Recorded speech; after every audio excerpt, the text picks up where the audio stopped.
The sun was just beginning to rise over Charles de Gaulle Airport.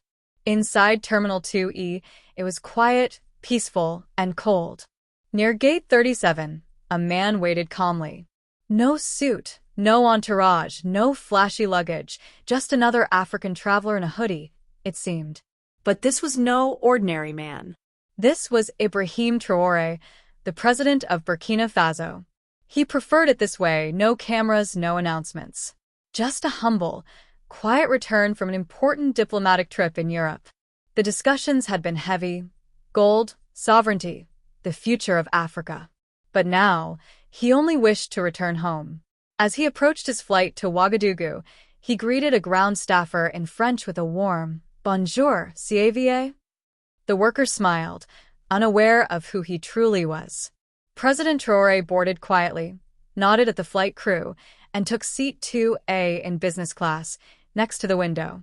Nobody noticed. Nobody cared. Or so he thought.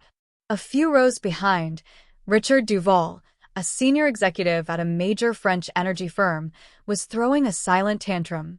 Used to red carpets and first-class treatment, Richard had been told business class was full. Outraged, he demanded an upgrade. The airline staff scrambled. After failing to find a solution, they summoned Elise Moreau, a senior flight attendant.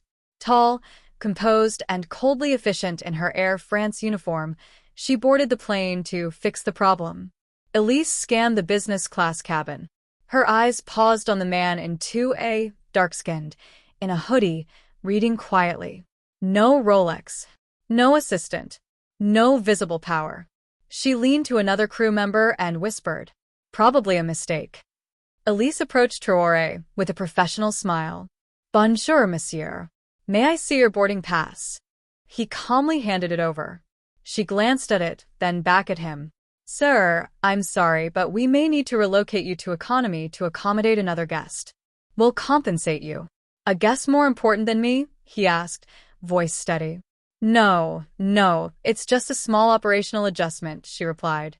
"I see. And why me, specifically?" Elise was caught. She stammered but offered no clear explanation. Around them, other passengers began to glance over. "I will remain in my seat," Traoré said simply. Elise walked away, her pride bruised. She whispered to the captain, then returned to the cabin. This time, she approached another black man in business class. Then another. Her pattern was clear. Target those who looked out of place. That was her second mistake. Traoré watched silently, his expression calm, but his mind sharp. When a young man in his 20s was asked to move without explanation, Traoré stood. "Enough," he said. His voice wasn't loud, it was commanding. "You are making decisions based on skin, not boarding passes. That's discrimination."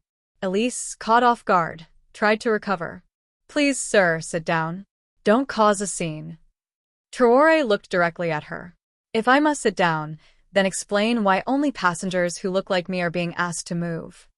She had no answer. Back at the gate, Richard Duval was still waiting, fuming, tapping his polished shoes, muttering about being a strategic partner in Africa. When he finally boarded, Elise greeted him with champagne and extra attention. She fussed over him, whispering, "We're fixing the seating." Richard walked past Traoré without so much as a glance. The plane took off. Hours passed. Elise avoided looking at seat 2A. She brought him water with a fake smile, no apology, no warmth. Meanwhile, Richard bragged to her about his company's role in bringing order to Burkina Faso. Elise laughed, oblivious to the man just 2 rows away. A few rows back, a nurse named Aissata whispered to her neighbor, "That's our president. They don't even know who they're humiliating." Her neighbor's eyes widened. As the plane began descending into Ouagadougou, military vehicles and SUVs lined the tarmac. Passengers noticed. "Are we landing in a war zone?" Someone asked. "No," someone else said. "Looks like someone important is arriving." Richard smirked. "Must be for me." Elise nodded, already preparing to escort him off the plane personally. But then, the plane stopped. A tall officer in a black beret boarded the aircraft. His boots echoed through the cabin. He stopped at 2A and saluted sharply. Mr. President, welcome home. Gasps. Silence. Hearts stopped. Elise's face turned pale. Richard froze. Traoré stood slowly, dignified and calm. He said nothing. A second officer stepped forward.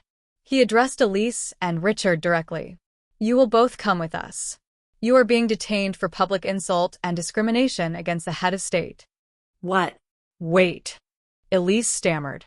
I didn't know who he was. You didn't need to, the officer replied. You just needed to treat him like a human being.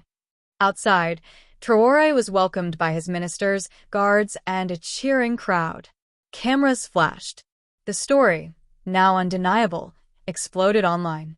At a press gathering shortly after, Traoré said only this. In Burkina Faso, we don't measure a man's worth by skin or wealth. We measure it by dignity. That is the new Africa. Videos went viral. Hashtags like #RespectAfrica and #IStandWithBurkina trended worldwide. Claire and Richard were charged. The French embassy tried to intervene, to no avail. No special treatment, Traoré said. This is a sovereign nation. Elise cried in custody, claiming, I was just doing my job. The investigator replied coldly. You didn't need to know who he was. You just needed to do it right. Traoré returned to his work, building roads, supporting youth, and strengthening his country. He never gloated. He didn't need to. Because on that flight, justice flew with him, quietly, powerfully, and it landed where it mattered most.